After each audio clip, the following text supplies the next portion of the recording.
बिस्मिल्लाहिर्रहमानिर्रहीम। Lecture number 11, Wednesday, August 27। Okay, lecture number 11, sorry, lecture number 11, Wednesday, August 27। थोड़ा सा हम यहाँ पे रिकैप कर लें कि हमने अभी तक हम लोग किस टॉपिक को पढ़ रहे। हमने डोमेन के बाद हमने जो दूसरा टॉपिक शुरू किया वो हमारा टॉपिक था ईमेल के हवाले से। हमने बात की कि ईमेल एड्रेस की फॉर्मेट क्या होता है। तो हमने इस बात को देखा कि एट के साइन के बाद जो कुछ आ रहा है वो सारा का सारा डोमेन नेम, और एट से पहले जो कुछ आ रहा है वो सारा का सारा यूजर नेम। फिर हमने बात की कि ईमेल की क्या इंपॉर्टेंस है और ईमेल को हमें किस लिए यूज करना चाहिए। अभी निगाह जहरा ने सवाल पूछा था, किसने पूछा था? निगाह जहरा ने बहुत अच्छे सवाल पूछे। तो उनका पहला सवाल ये था कि व्हाट्सएप की मौजूदगी में हम लोग ईमेल को किस लिए हम पढ़ रहे हैं। तो बात यह है, इसका आसान सा जवाब यह है कि कराची में, पाकिस्तान में हर कोई रॉन्ग साइड से ड्राइव कर रहा है या वो वन वे डायरेक्शन का ख्याल नहीं रख रहा। तो इसका मतलब ये नहीं कि हमने भी यही तरीका सीखना है। आप कहीं भी ड्राइविंग सीखने जाते हैं वो आपको इंटरनेशनल और नेशनल कवानीन के बारे ही में बताता है, उस पर लोग अमल नहीं करते, वो एक अलग बात है। हमारे मुल्क के अंदर जो व्हाट्सएप एक वबा की तरह हर जगह फैला हुआ है और हर काम हम लोग व्हाट्सएप पे कर रहे हैं, ये तरीकेकार गलत है। जो स्टैंडर्ड है, चाहे आप बाहर की दुनिया की बात करें चाहे प्रोफेशनल दुनिया की बात करें, वहां पे जो स्टैंडर्ड है वो सारा का सारा ईमेल का है। आप किसी भी ऑफिस को ज्वाइन करते हैं आपको ऑफिशियल ईमेल आईडी दी जाती है और उस ऑफिशियल ईमेल आईडी के जरिए से आपने कम्युनिकेट करना होता है। आपने आईएसओ सर्टिफिकेशन वगैरह का नाम सुना है? बाकायदा इसके ऑडिट्स होते हैं। मैं जहां पे जॉब कर रहा हूँ वहां पे बाकायदा ऑडिट के अंदर ये बात आई थी कि आपके बाज एम्प्लॉइज जो है वो अपना पर्सनल ईमेल एड्रेस यूज कर रहे हैं और ये सिक्योरिटी का इशू है। तो बाकायदा उनको तंबीह की गई कि आप अपना ईमेल एड्रेस लाजमन चेंज करके जो ऑफिशियल ईमेल आईडी है आपने सिर्फ उसी को यूज करना है। और दूसरी बात यहाँ पे ये है कि आपका जो जिस तरह से ये आपकी आईडी बन जाता है, शनाख्त बन जाता है। आप लोग का कॉलेज का आईडी कार्ड होता है, ठीक है? आप कल कल किसी स्कूल को ज्वाइन करते उसका आईडी कार्ड मिलेगा, सरकारी नौकरी मिलेगी उसका आईडी कार्ड मिलेगा, पाकिस्तान के शहरी बनते उसका आईडी कार्ड मिलेगा, किसी दूसरी कंट्री में इमिग्रेट करते वहां का आईडी कार्ड मिलेगा। इसी तरीके से ये जो आपका ईमेल एड्रेस होता है ये भी आपकी डिजिटल आइडेंटिटी बन जाता है, उसको इसी तरीके से ट्रीट करना चाहिए। अब यहाँ पे एक सवाल आया कि व्हाट्सएप में प्राइवेसी के इश्यूज होते हैं। बिल्कुल, इसकी वजह ये होती है कि व्हाट्सएप के अंदर हम अपने प्राइवेट लाइफ और प्रोफेशनल लाइफ को अलग नहीं कर पाते। और व्हाट्सएप सबसे पहले तो ये शुरू हुआ था एसएमएस से थोड़ा सा एडवांस। आप एक दूसरे को टेक्स्ट कर सकते हैं, वीडियो भी भेज सकते हैं। अब उस जमाने में क्या था कि एसएमएस में वीडियो भेजने का ऑप्शन नहीं था, ऑडियो का ऑप्शन नहीं था। व्हाट्सएप ने ये चीजें दी। अब आगे चल के व्हाट्सएप लोग इतने ज्यादा इस्तेमाल करने लगे कि उन्होंने उसके अंदर जो है आई थिंक स्नैपचैट को देखते हुए उन्होंने स्टेटस का ऑप्शन भी दे दिया। आपका स्टेटस 24 घंटे बाद चला जाएगा। फिर उन्होंने इसके अंदर चैनल्स का, ग्रुप्स का भी ऑप्शन देने लगे। अब चैनल्स का भी ऑप्शन आ गया, व्हाट्सएप बिजनेस आ गया। तो लेकिन ये चीज बनी किस लिए थी? ये बनी जो थी एसएमएस के, एक तरह से एसएमएस के रिप्लेसमेंट के तौर पे बनी थी कि लोग जो है बजाय नेटवर्क वालों को, होता ये था कि बाहर, आप लोग को वो जमाना आप लोगों ने नहीं देखा, लेकिन एसएमएस करने के चार्जेस होते थे और अच्छे खासे बन जाते थे। अब आज के दौर में तो क्या होता है कि हम एसएमएस का पूरा पैकेज होता है, मेरे ख्याल में 15-20 रुपए के अंदर 300-400 एसएमएस आपको मिल जाते हैं। पूरा पैकेज के अंदर अक्सर आपके एसएमएस बाकी रह जाते और सारा का सारा मतलब इतना बड़ा पैकेज मिलता है कि वो सारे एसएमएस आप यूज भी नहीं कर पाते। तो उस वक्त व्हाट्सएप वालों का जो फाउंडर था उसका ये आइडिया था कि जब हर चीज आपस में बजरिया इंटरनेट कनेक्ट हो रही है तो हम क्यों ना इस ऑप्शन को इस्तेमाल करें कि लोग बजरिया इंटरनेट एक दूसरे को मैसेज भेजें। तो जो कैरियर वाले हैं, यूफोन, जैज, बाहर की बात है, उनके जो भी उनकी सर्विसेज थी उसकी एग्जाम्पल के, जैसे यूफोन जैज वालों को हमें पैसे ना देना पड़े, आप नेट से कनेक्टेड है तो आप जो है एक दूसरे को एसएमएस कर सकते हैं बजरिया व्हाट्सएप। अब वक्त के साथ साथ उसके अंदर दसियों किस्म की चीजें शामिल होती चली गई, लेकिन और हमारे यहाँ पर आया तो लोगों ने व्हाट्सएप को ही इंटरनेट समझ लिया, लेकिन ऐसा हरगिज नहीं है। ईमेल की इंपॉर्टेंस है, ईमेल को लोग यूज करते हैं और आप लोग को ईमेल यूज करना सही से आना चाहिए। बहुत सारे काम होते हैं, आपने जॉब के लिए अप्लाई करना है, यूनिवर्सिटी के लिए अप्लाई करना है, कोई इश्यू हो जाता है। बाज़ दफा के इलेक्ट्रिक, कुछ मेरे दोस्त थे उनके के इलेक्ट्रिक में मसाइल थे तो वो फोन वगैरह कर रहे थे, कोई मसला नहीं था, उन्होंने मुझसे कहा ईमेल कर दो, मैंने ईमेल करके भेजी, वो मसला रिजॉल्व हो गया। बाज़ दफा ऐसा भी होता है। बाज़ दफा ऑनलाइन परचेज वगैरह का काम चल रहा होता है, पता चलता है कि आपको बताना पड़ता है कि यार आपने जो ऑर्डर भेजा था उसके अंदर ये गलती निकली है, उसको ये सही करके भेजो। अब आपको ये सब ईमेल वगैरह करना आएगा तभी आप इन चीजों को रिजॉल्व कर सकते हैं। ड्रॉप शिपिंग का नाम सुना है? ई कॉमर्स का नाम सुना है। तो भाई इन सब कामों में तो ये सारी ऑनलाइन कम्युनिकेशन हो रही है, हर कोई व्हाट्सएप पे थोड़ी है। क्या चाइना का सप्लायर जो है वो व्हाट्सएप पर होगा? अक्सर और बेशतर हम लोग ईमेल पे बात कर रहे होते हैं। बाज दफा अभी एक चंद महीने पहले की बात है कि मेरे कार्ड से जो है ना $20 काट लिए थे, तो मैंने उनको ईमेल की कि आपने गलत काटे। अब मुझे ईमेल करना आती थी तभी तो मैं कर सका। अगर आप लोग व्हाट्सएप पे रिलाय करते रहेंगे तो अपने आप को महदूद कर रहे हैं। आप लोग को नई चीजों का आना जरूरी है। अब यहाँ पर एक बात हुई कि क्या व्हाट्सएप पे मैसेज डिलीट होते, क्या ईमेल पे डिलीट हो जाती है? ईमेल डिलीट हो जाती है, कर सकते हैं, लेकिन इसको सही नहीं समझा जाता कि ईमेल को डिलीट किया जाए। स्पेशली जो आपकी प्रोफेशनल ईमेल एड्रेस होता है उसमें आपसे ये एक्सपेक्ट किया जाता है कि आप उसको डिलीट नहीं करेंगे। ठीक है। अच्छा, कल उमामा ने आके एक सवाल पूछा। उन्होंने कहा कि सर मैं एक जगह जॉब कर रहा था, वहां पे मुझे ईमेल आईडी दी गई थी और उस ईमेल आईडी की वजह से उन्होंने मेरे फोन को रिमोटली डिलीट पूरा इरेज कर दिया था। तो आप जो हमें आईडी दे दें क्या उसके अंदर भी ऐसा पॉसिबल है? देखो ऐसा पॉसिबल नहीं है। आप लोग का जो ऑर्गेनाइजेशनल ईमेल मिल रहा है उसके अंदर मुझे नहीं पता कि आपका ईमेल, आपके पास कौन सी ईमेल आ रही है। आप आपस में जो भी बात करें मुझे नहीं पता, ठीक है, वो आपकी अपनी प्राइवेट है। पासवर्ड मैंने शुरू में एक दफा सेट किया, उसके बाद पासवर्ड आप ही का है। रीसेट करना होगा, शायद आप मुझसे आके कह सकते हैं कि सर रीसेट कर दें। वैसे तो खैर आपका उसमें हमने रिकवरी में आपका ईमेल एड्रेस, फोन नंबर डाला हुआ है, आप खुद भी उसको रिकवर कर सकते हैं। अपनी तस्वीर वगैरह उसके अंदर आप खुद ही, जो प्रोफाइल पिक्चर होती है ना, आप लोग खुद अपलोड कर सकते हैं। अब इसके अंदर ऑप्शंस होते हैं कि आप कितना ज्यादा कंट्रोल कर रहे हैं। आजकल एक चीज आती है 2FA कहलाता है, कि मोबाइल पे कोड आता है तब लॉगिन कर पाते हैं, पता है ना? तो मैं इसके अंदर ये फोर्स कर सकता हूं कि जो भी ये वाला ईमेल एड्रेस यूज कर रहा है उसके पास लाजमन मोबाइल पे कोड आएगा तो वो लॉगिन कर सकेगा। तो इस किस्म की चीजें होती हैं, लेकिन अमूमन ऐसा नहीं होता कि रिमोटली आप दूसरे का फोन जो है वो डिलीट, वो इरेज कर दे। आपने उसको परमिशन दी होगी, उसको प्रोविजन दिया होगा, तभी वो ये काम कर पा रहा होगा। ठीक है। तो ये इसीलिए आपको देखो, इसीलिए कंप्यूटर लिटरेसी का सब्जेक्ट हम पढ़ रहे हैं कि हमें अवेयरनेस हो कि भाई ये सब कुछ मुमकिन है। ओके, आप लोग ये नहीं कि जैसे अभी हमारे पास एक बड़ा सा लाइसेंस एग्रीमेंट आता है, हम एक्सेप्ट करके आगे इस्तेमाल करने लगते हैं। अब आपके पास अवेयरनेस हो, आपको पता हो कि क्या क्या चीजें मुमकिन है, किस तरीके से हम इसको समझ के उसको करने की कोशिश, इस्तेमाल करने की कोशिश करें। उसके बाद फिर हमने एग्जाम्पल दी थी हिलरी क्लिंटन साहबा की, और हमने ये बताया कि ये इंतहाई पावरफुल पॉलिटिशियन थी। इनके एक बहुत बड़ा, बहुत ही मौसर बैकग्राउंड था, लेकिन इस मौसर बैकग्राउंड के बावजूद उन्होंने चूंकि अपनी ईमेल्स को मिस हैंडल किया, तो उसकी वजह से उनके खिलाफ एक बहुत बड़ा स्कैंडल बना कि वो क्यों अपना एक प्राइवेट ईमेल एड्रेस यूज कर रही थी, प्रोफेशनल या गवर्नमेंट का ईमेल एड्रेस क्यों नहीं यूज किया। और इसकी वजह से आगे चल के बहुत बड़ा उनके क्राइसिस का, एक बहुत बड़े इशू का सामना करना पड़ा, जिसका उनको इलेक्शन के अंदर उसके ऊपर असरात हुए। अब हम यहाँ पे बात हमने शुरू की थी कि आपका ईमेल एड्रेस जो है वो आपका डिजिटल CNIC है, तो उसके अंदर क्या क्या प्रॉपर्टीज, क्या क्या खूबियां होनी चाहिए। अब यहाँ पे हमने बात की कि देखो जो @gmail.com आ रहा है, @hotmail.com आ रहा है, @yahoo.com आ रहा है, कि सारा का सारा तुम्हारा डोमेन है, इस पर तुम्हारा कंट्रोल नहीं है। आपका कंट्रोल जिस चीज पर है वो है आपका यूजर नेम। तो यूजर नेम हमें किस किस्म का सेट करना चाहिए? हमने कल फिर इस पे बात की थी कि भाई यूजर नेम के अंदर कोई निक नेम या सिली वर्ड्स ना हो, कूल बॉय, ठीक है, बाइकर लव, इस किस्म की चीजें ना हो, या स्वीट सना, ये ना, उसकी जगह सीधा सीधा लिखे सना डॉट खान। नॉटी बॉय की एग्जाम्पल हमने दी कि भाई ये एग्जाम्पल भी गलत है, ऐसा नहीं करना चाहिए। नॉटी, स्वीट, जलेबी, बिरयानी, इस किस्म की चीजें नाम में नहीं रखना चाहिए। हम लोग अमूमन ईमेल एड्रेस अपने 12-13 साल की उम्र में बनाते हैं और उस वक्त इन चीजों का ख्याल नहीं रखते, फिर जिंदगी भर उसी को इस्तेमाल करते रहते हैं। हमें अपने स्टूडेंट्स को, अपने बच्चों को, अपने घर में छोटे बहन भाइयों को समझाना चाहिए कि भाई ईमेल को इतना हल्का ना लो। जिस तरह से तुम लोग मैट्रिक के सर्टिफिकेट पे अपना नाम लिखते हुए इस बात का ख्याल रखते हो कि भाई इसके अंदर कोई हमारी कोई ऊट पटांग बात ना लिखी जाए, बिल्कुल प्रॉपर नाम लिखा जाए। तो इसी तरीके से यहाँ पे भी आपको कोशिश करनी चाहिए, जब ईमेल एड्रेस बना रहे हैं तो वो आपका एक प्रॉपर और एक प्रोफेशनल आपकी आईडी बने। फिर हमने इसी तरीके से एक और प्रिंसेस फातिमा की एग्जांपल दी थी कि भाई इस किस्म की चीजों को नहीं यूज करना चाहिए। अगली बात हमने ये की थी कि बाज दफा जब आप ईमेल अकाउंट बनाने जाते हैं तो आपका नाम का ईमेल अकाउंट किसी ने पहले ही बना लिया होता है। talha@gmail.com नहीं मिल सकता। जो लोग शुरू शुरू में नए नए आए थे उन्होंने talha@gmail.com बहुत पहले बना लिया। तो वक्त के साथ साथ ये चीज नजर आती है कि जो नया आने वाला होता है उसको अपनी मर्जी का ईमेल एड्रेस सही से नहीं मिलता, और जितने भी छोटे छोटे नाम थे वो सारे के सारे जा चुके हैं।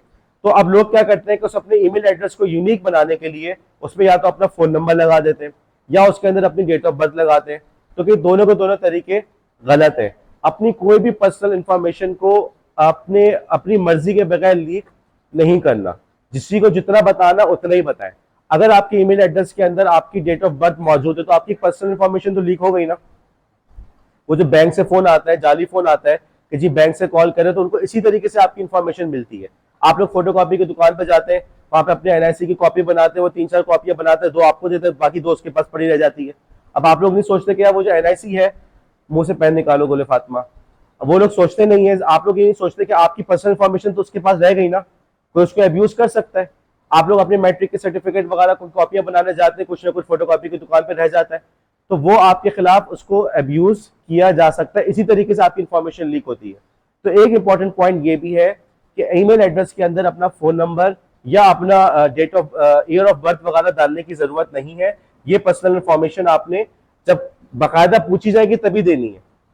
ओके, मसलन मैं आपसे अगर पूछता हूँ कि बेटा आपका नाम क्या, आपने बताया जी मेरा नाम आयशा उवैस, और फिर Ayesha Uwais A456 federal B area block 15, तो इससे क्या हो रहा है कि पूरा का पूरा एड्रेस भी तो लीक हो रहा है साथ में। जितना पूछा जाता है उतना ही बताना चाहिए। अगर आपको अपना ईमेल एड्रेस अपनी मर्जी का नहीं मिल रहा तो उसके अंदर डॉट लगा के देखें, अपना पूरा नाम लिख के देखें, या आप उसके अंदर जो है एक दो नंबर डाल के देखें।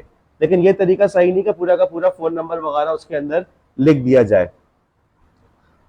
अब आज से हम लोग एक नया टॉपिक इसी के हिस्से का एक शुरू कर रहे हैं कि ईमेल एड्रेस इस तरीके से हो जिसको बोलना, बताना और उसको इसकी स्पेलिंग आसान हो। देखो यहां तो आपने ईमेल एड्रेस बना दिया, आपको नजर आ गया, लेकिन आप क्या हमेशा आप किसी को लिख लिख के देंगे या ये मेरा ईमेल एड्रेस है? अक्सर ऐसा होता है कि आप वर्बली बताते हैं मेरा ईमेल एड्रेस ये है tala@gce.edu.pk, इस तरह से आप बता रहे होते हैं। तो आपका ईमेल एड्रेस ऐसा हो जब किसी को अगर आप फोन पे बता रहे हैं, किसी को आप फोन पे बता रहे हैं या वर्बली बता रहे हैं, तो उसको आपकी बात समझ में आ रही हो। मेरा जो ब्लॉक है, मेरा जो सेक्टर है वो S2 है।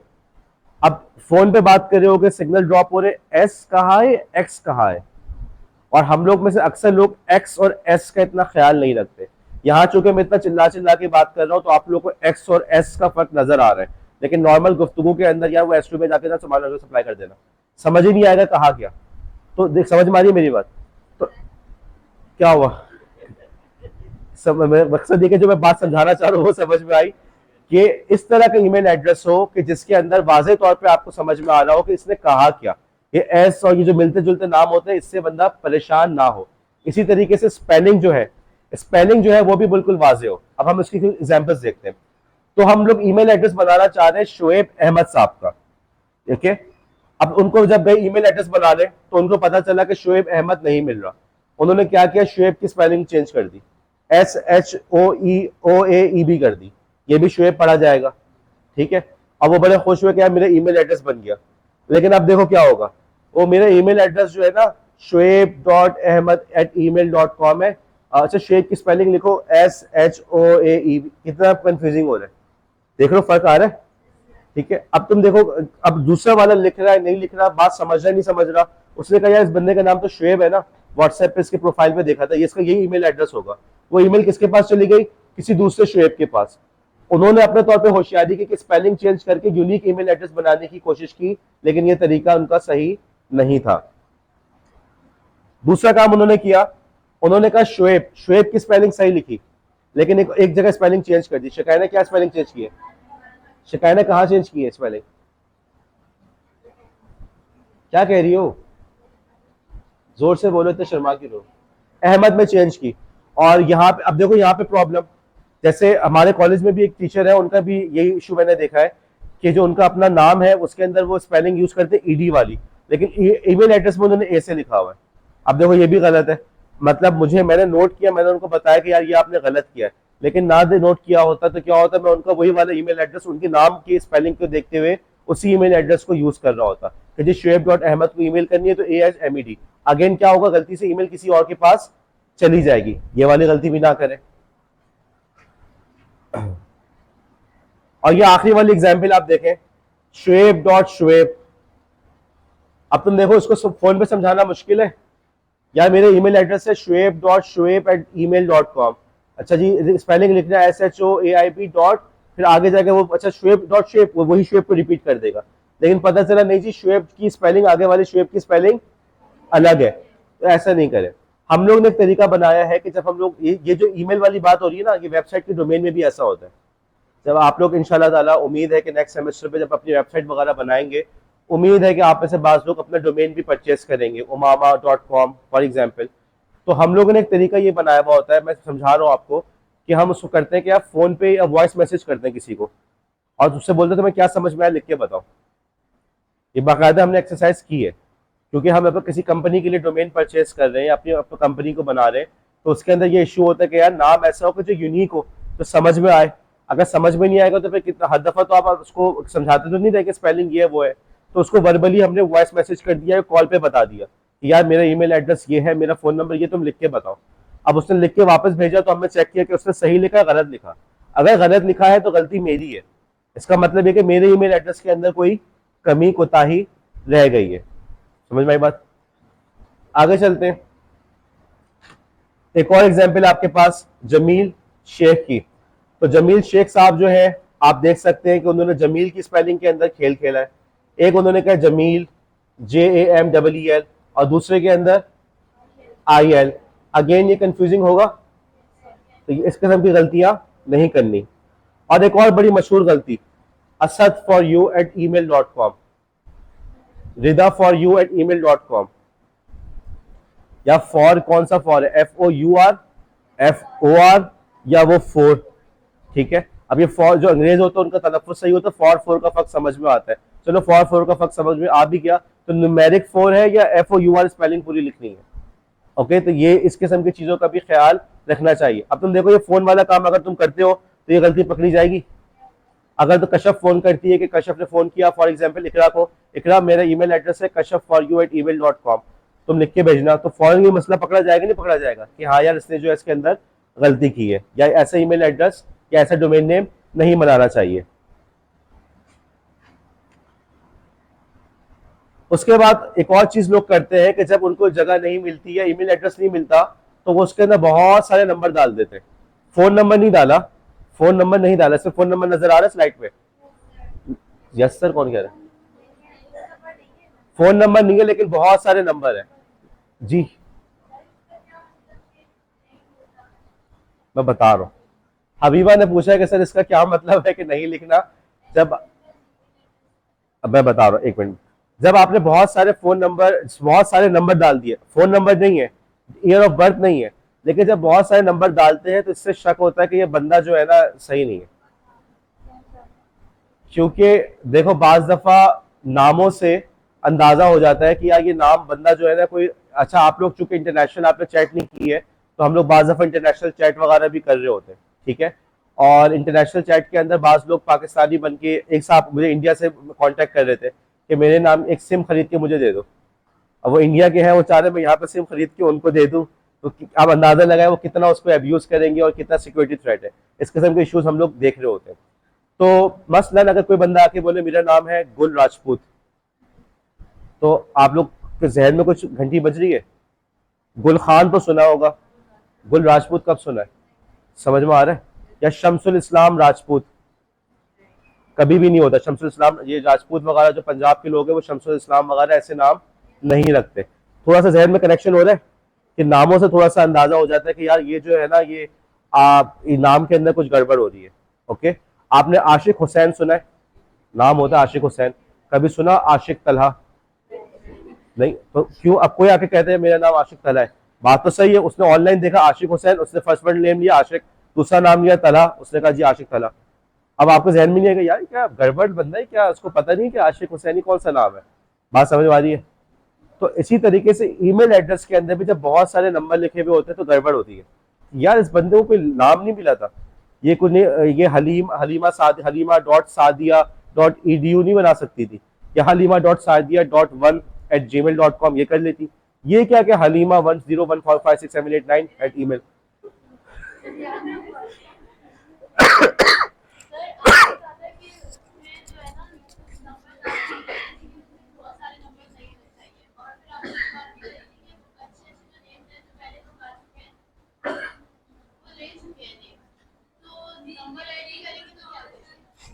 ओके। दिखाए जहरा का सवाल है कि सर आप ये भी कह रहे हैं कि बहुत सारे नंबर मत डालें, ठीक है, और आप ये भी कह रहे हैं कि आप जो है उसके अंदर जो है अच्छे नाम सारे के सारे जा चुके हैं। ओके, मैं जवाब देता हूँ। हबीबा, आप कुछ, आपका सवाल क्या था? अच्छे नेम से मुराद ये है कि अगर मैं चाहूँ, मेरा नाम है तलहा मंसूर, तो तलहा मंसूर @gmail.com नहीं मिल रहा, तलहा @gmail.com वो भी नहीं, हबीबा @gmail भी आपको नहीं मिलेगा। जोर से बोलो। ओके, अच्छा, हबीबा का सवाल है और बहुत अच्छा सवाल है कि इसका क्या मतलब है नहीं मिल रहा। इसका जवाब ये है कि जब आप गए परचेज करने के लिए, पर नॉट परचेज, अपने अकाउंट बनाने लगे, उसने कहा अपना यूजर नेम लिखो, तो आपने उसके अंदर लिखा हबीबा, तो वो कह देगा भाई ये नाम लिया जा चुका है। आप डिस्कॉर्ड पे ट्राई करें, डिस्कॉर्ड पे ट्राई कर लें, डिस्कॉर्ड के अंदर आप अपना नाम लिखने की कोशिश करें राबिया, वो कहेगा राबिया नाम कोई ले चुका है। ठीक है, जिस तरह से आपका एनआईसी नंबर यूनिक होता है, कोई दूसरा आपका एनआईसी नंबर नहीं ले सकता, तो इसी तरीके से आपका जो यूजर नेम होता है ईमेल का वो भी यूनिक होता है, वो कोई दूसरा नहीं ले सकता, डोमेन कोई दूसरा नहीं ले सकता। अगर umama.com नहीं परचेस कर सकते, वो किसी ने ले लिया होगा, तलहा.com नहीं परचेस कर सकते। अभी मैंने अपने लिए परचेस किया तलहामंसूर.com, और वो बड़ी मिल गया, हमने फौरन खरीद लिया क्योंकि हमें पता था कि ये भी कहीं निकल ना जाए। ठीक है, देखिए तलहा.com ज्यादा आसान था, तलहा.com कितना आसान है, लेकिन वो कोई परचेज पहले कर चुका है। तो ईमेल एड्रेस भी जब बनाएंगे तो वहां पे भी वो कहेगा कि यार हबीबा@gmail.com कोई ले चुका है, तलहा@gmail.com कोई ले चुका है। ठीक है, मिसबा@gmail, इस किस्म की चीजें आपको नहीं मिलेंगी। जो मैं कह रहा हूँ अच्छा नाम नहीं मिला, तो अच्छे से मुराद ये है कि सिंपल टू दी पॉइंट, ये सब के सब ले चुके हैं, क्योंकि इतने सालों से ये काम हो रहा है, 20-25 साल से ज्यादा हो चुका है, तो इतने अरसे में लोगों ने ये सारे नेम अपने ऑक्युपाई करते चले गए। अली@gmail.com कितना आसान है, अली@gmail.com, लेकिन नहीं मिलेगा आपको, वो किसी बहुत पहले कोई ले जा चुका है। ठीक है, अब यहाँ पे आते हैं निगाह जहरा के सवाल के ऊपर कि सर जब सारे अच्छे नाम ले जा चुके तो हम क्या करेंगे। अब उसमें आपके लिए नंबर भी बहुत सारे नाम डाले, थोड़ा सा सोच समझ के जो है ना उसको आगे पीछे करो, कहाँ पे डॉट लगाना है, चीज सेंसिबल लगे। हलीमा डॉट क्या था, हलीमा सादिया, हलीमा सादिया नहीं मिल रहा, तो हलीमा.सादिया.edu ट्राई करके देखो, edu एजुकेशनिस्ट हो ना तुम लोग, ठीक है, तो edu लगा के देखो, नहीं मिलता, edu मिल गया तो आखिर में 1 लगा के देखो, एक दो नंबर 1 2 इस तरह करके देखो। ओके, इसी तरीके से फॉर एग्जाम्पल नाम से पहले अगर कोई सैयद है या मोहम्मद लगाता है तो SM लगा के देख ले, थोड़ा सा उसको यूनिक बनाने की कोशिश कर सकते। मैंने क्या किया था कि जब मुझे अपना ईमेल एड्रेस चाहिए था, तलहा का, तो तलहा नहीं मिल रहा था, ये सब चीजें मैंने रियलाइज की, तो मैंने देखा कि एक प्राइम नंबर उठाए, वो प्राइम नंबर जो अच्छा सा लगा, मुझे लगा 131, तो मैंने अपना ईमेल एड्रेस बनाया तलहा131@gmail.com। अब ये 131 ऐसा नंबर नहीं है कि जैसे कोई बोले कि सबको नजर आ रहा है, सोच समझ के बनाया गया, समझ में बात आ रही है। तो हलीमा सादिया 71 ये भी चलता है, ओके, ये भी चल जाएगा, लेकिन हलीमा सादिया 4895657411213 ये गड़बड़ है भाई, कोई गड़बड़ है, इससे जो है ना बस अंधाधुंध नंबर डालें, ये तरीकेकार सही नहीं है। अब हम बात करते हैं, अब सबसे इंपॉर्टेंट चीज आ रही है, भाई ईमेल लिखते कैसे। आप हजरात से अभी तक ईमेल का असाइनमेंट बार बार करवाया, तो इसीलिए कराया कि आप लोग की गलतियां भी सामने आए, और अब आप लोगों ने गौर करना है कि इन गलतियों को देखते हुए कि भाई हमसे ऐसा तो नहीं कि हमसे ये गलती हो रही हो। सबसे पहले हम बात करते हैं कि ईमेल के, जब ईमेल लिखी जा रही होती है तो उसके मेन पार्ट्स कौन कौन से हैं। जब आप लोग ईमेल लिखते हैं तो ये कुछ शक्ल नजर आती है, मोबाइल पे खोलते तो भी ऐसा ही होता है, और कंप्यूटर पे खोलते तो भी कुछ ऐसा ही नजर आता है। सबसे पहली चीज क्या आती है, किसको हम भेजना चाह रहे हैं, टू जो है किसको भेजना है। ओके, पहली चीज ये हो गई हु। उसके बाद जो अगली चीज इंपॉर्टेंट है वो है subject, what is it about, किस बारे में आप उसको ईमेल भेजना चाह रहे हैं। अच्छा एक बात है, पीछे चलो जरा टू के ऊपर, टू के आगे CC और BCC नजर आ रहा है, इसको हम अगली क्लास में डिस्कस करेंगे कि CC और BCC कब इस्तेमाल करते हैं, और उम्मीद है कि इंशाअल्लाह ताला आप लोग की मालूमात में इजाफा होगा। बहरहाल सब्जेक्ट, दूसरी फील्ड क्या हो गई सब्जेक्ट, तीसरी फील्ड मेन बॉडी कि भाई लिखना क्या है, और आखिरी चीज जिसका आपको ख्याल रखना चाहिए वो है सिग्नेचर। क्या कहा निम्रा, जोर से बोलो। ओके, निम्रा ने कहा बेस्ट रिगार्ड्स, तो देखो तस्वीर में देखो, बेस्ट रिगार्ड्स के नीचे पूरे सिग्नेचर आई हुई है, मोहम्मद तलहा मंसूर, और कौन है क्या है पूरा का पूरा उसका तारुफ लिखा हुआ है। तो कितनी चीजें हो गई, 4। ओके, आपका टू, उसके बाद सब्जेक्ट, फिर बॉडी और सिग्नेचर। अब आप लोग में से कोई कह सकता है कि सर ये तो क्या आप पढ़ा रहे हैं, तो हमें पता है, ये तो ऑब्वियस सी बात है। सबर करो, अपनी गलतियां तुम्हारी पॉइंट आउट करोगे तो तुम लोग को समझ में आएगा कि लोग इस सिंपल सी चीज के अंदर भी कितनी गलतियां कर रहे होते हैं। सबसे पहले तो हम यहाँ पे बात कर लेते हैं जी, व्हाट इज सब्जेक्ट। सब्जेक्ट का मकसद क्या होता है कि भाई कि है क्या, किस बारे में ईमेल है। अब अच्छा सब्जेक्ट लिखना एक बहुत अहम क्वालिटी है जिसको आपको लाजमन फॉलो करने की कोशिश करनी चाहिए। एक मैं तुम्हें एग्जांपल देता हूँ। ये अखबार की हेडलाइन है, खबर नजर आ रही है, इसकी सबसे इंपॉर्टेंट पॉइंट क्या है? हतीम क्या लिखा हुआ? सबसे इंपॉर्टेंट पॉइंट क्या है इस खबर का? और कुछ? सबसे अहम बात हमें नजर आ रही है, टैक्स पॉलिसी एफबीआर का किरदार खत्म। पूरी की पूरी खबर का खुलासा इन 4-5 रूफ के अंदर, लफ अल्फाज के अंदर आ गया। बाकी डिटेल्स आप पढ़ना चाहे पढ़ सकते हैं, लेकिन पूरी की पूरी खबर जो इन 5 अल्फाज में समझ में आ रहे हैं कि खबर का मुताल्लिक क्या है, टैक्स पॉलिसी से और एफबीआर से है। अब वो बता रहे हैं कि किरदार खत्म हो गया है। बात देखो, खूबी नजर आ रही है, पूरी कहानी इस छोटी सी चंद अल्फाज के अंदर उसने जमा कर दी। एक और एग्जाम्पल लो, अंग्रेजी खबर की नजर आ रही है, पूरी खबर डिटेल में दी हुई है। मुझे बताओ इस खबर का क्या क्या लबे लुबाब क्या है? और कुछ? अनिका बकाई, क्या खबर है?